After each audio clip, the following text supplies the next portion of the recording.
नमस्कार. अवकाळी भरपाई अखेर मंजूर झालेली आहे. रक्कम खात्यात वाटप सुरू झालेले अधिकृत शासन निर्णय आलेले आहे. पॉईंट टू पॉईंट आपण या ठिकाणी समजून घेणार आहोत.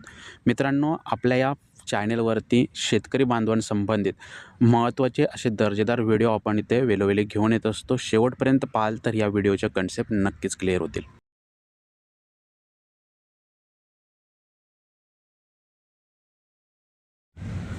तर मित्रांनो, या ठिकाणी शासन निर्णय आधी समजून घेऊ. आपण पाहाल आपल्या स्क्रीनवरती अधिकृत शासन निर्णय अवकाळी पावसामुळे बाधित शेतकऱ्यांना मदत देण्याबाबतचा हा 12 जून रोजी शासन निर्णय जाहीर झालेला आहे. ठीक आहे. तर या शासन निर्णयानुसार यामध्ये काय तरतूद केलेली आहे, किती निधी आपल्याला मंजूर झालेला आहे, ठीक आहे, जेणेकरून राज्यभरात अनेक शेतकरी बांधवांचे नुकसान झाले तर कोणाला याचा लाभ होईल, सविस्तर समजून घेण्याचा प्रयत्न करणार आहोत. चॅनेल नक्की सबस्क्राईब करा. हा व्हिडिओ इतर बांधवांपर्यंत पोहोचलाच पाहिजे, जेणेकरून त्यांच्या कन्सेप्ट क्लिअर होतील. जी.आर. पाहाल, आपल्या स्क्रीनवरती जी.आर. पाहायला मिळतोय.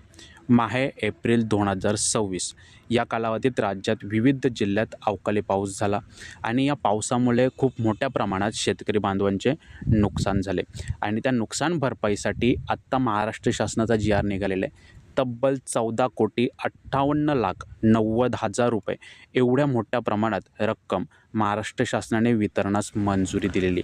तर आत्ता गेल्या 2 दिवसांपासून राज्यभरातील तमाम पात्र शेतकऱ्यांच्या खात्यामध्ये ही रक्कम वाटप सुरू झालेली आहे. तर आपलं बँक खात्याची KYC कंप्लीट झालेली आहे का, हे नक्की आपण क्लिअर करून घ्यायचे.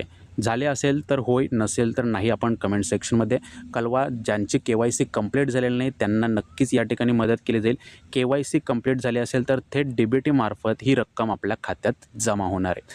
अशा प्रकारची ही सविस्तर माहिती होती. पॉईंट टू पॉईंट आपण या ठिकाणी कव्हर करण्याचा प्रयत्न केला. नक्कीच कन्सेप्ट क्लिअर झाले असणार. असेच व्हिडिओ घेऊन येत असतो. चॅनेल सबस्क्राईब करा आणि इतर बांधवांपर्यंत पोहोचवा, जेणेकरून त्यांना देखील या माहितीचा लाभ घेता येईल. धन्यवाद.